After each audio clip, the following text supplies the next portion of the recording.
एकाग्रता। मन की शक्तियों को एकाग्र करने के सिवा अन्य किस तरह संसार में ये समस्त ज्ञान उपलब्ध हुए हैं।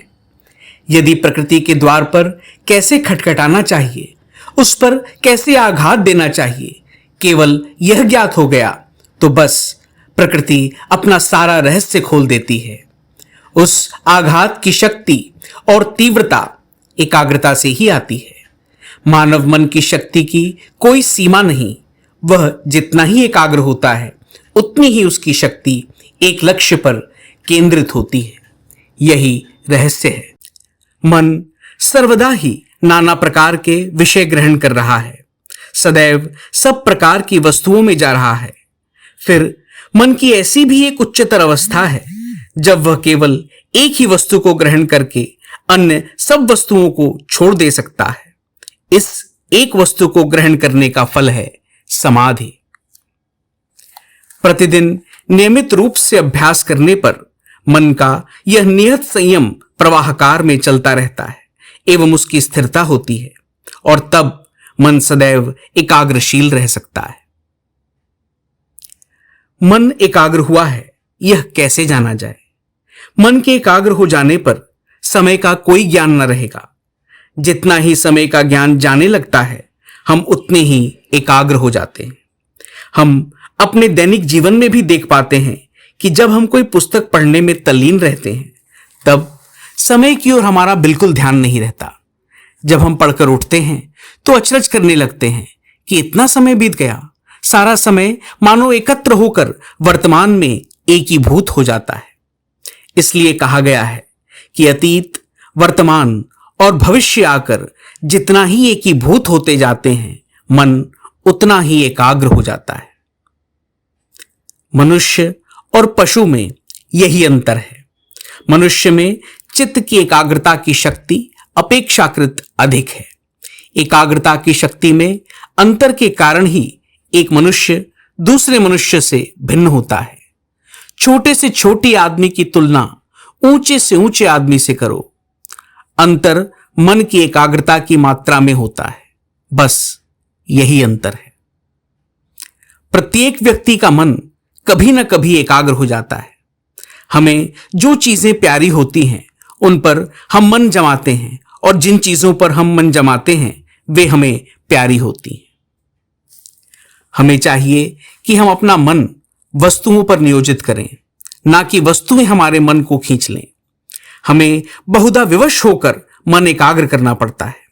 हमारा मन विवश होकर विभिन्न वस्तुओं पर उनके किसी आकर्षक गुण के कारण जमने लगता है और हम उसका प्रतिरोध नहीं कर पाते।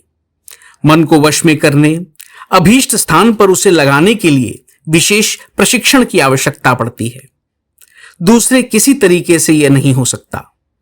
धर्म की साधना में मन को वश में करना आवश्यक है। इस साधना में हमें मन को मन में ही लगाना पड़ता है। हमारे मन की शक्तियों की एकाग्रता ही हमारे लिए ईश्वर दर्शन का एकमात्र साधन है। यदि तुम एक आत्मा को, अपनी आत्मा को जान सको तो तुम भूत, भविष्यत, वर्तमान सभी आत्माओं को जान सकोगे।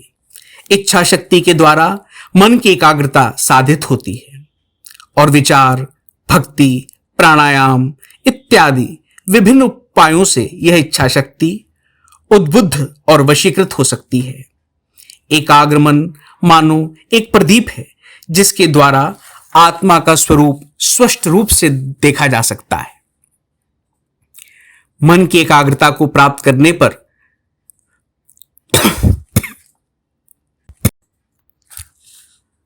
मन की एकाग्रता को प्राप्त करने पर भी कामनाओं और वासनाओं का उदय क्यों होता है? स्वामी जी, पूर्व संस्कार से बुद्धदेव जब समाधि अवस्था प्राप्त करने को ही थे उसी समय मार उनके सामने आया। मार स्वयं कुछ भी नहीं था, वह मन के पूर्व संस्कार का ही छाया रूप कोई प्रकाश था। एकाग्रता समस्त ज्ञान का सार है। उसके बिना कुछ नहीं किया जा सकता। साधारण मनुष्य अपनी विचार शक्ति का 90% अंश व्यर्थ नष्ट कर देता है और इसलिए वह निरंतर भारी भूलें करता रहता है। प्रशिक्षित मनुष्य अथवा मन कभी कोई भूल नहीं करता। जब मन एकाग्र होता है और पीछे मुड़कर स्वयं पर ही केंद्रित कर दिया जाता है तो हमारे भीतर जो भी है वह हमारा स्वामी न रहकर हमारा दास बन जाता है। राजयोग हमें यही शिक्षा देनी चाहता है। इसमें जितने उपदेश हैं उन सब का उद्देश्य प्रथमतः मन की एकाग्रता का साधन है। इसके बाद है उसके गंभीरतम प्रदेश में कितने प्रकार के भिन्न भिन्न कार्य हो रहे हैं उनका ज्ञान प्राप्त करना और तत्पश्चात उनसे साधारण सत्यों को निकालकर उनसे अपने एक सिद्धांत पर उपनीत होना। इसलिए राजयोग की शिक्षा किसी धर्म विशेष पर आधारित नहीं है। तुम्हारा धर्म चाहे जो हो, तुम चाहे आस्तिक हो या नास्तिक, यहूदी या बौद्ध या ईसाई, इससे कुछ बनता बिगड़ता नहीं। तुम मनुष्य हो, बस यही पर्याप्त है।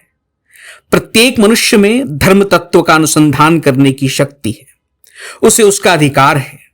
प्रत्येक व्यक्ति का किसी भी विषय से क्यों ना हो कारण पूछने का अधिकार है और उसमें ऐसी शक्ति भी है कि वह अपने भीतर से ही उन प्रश्नों के उत्तर पा सके।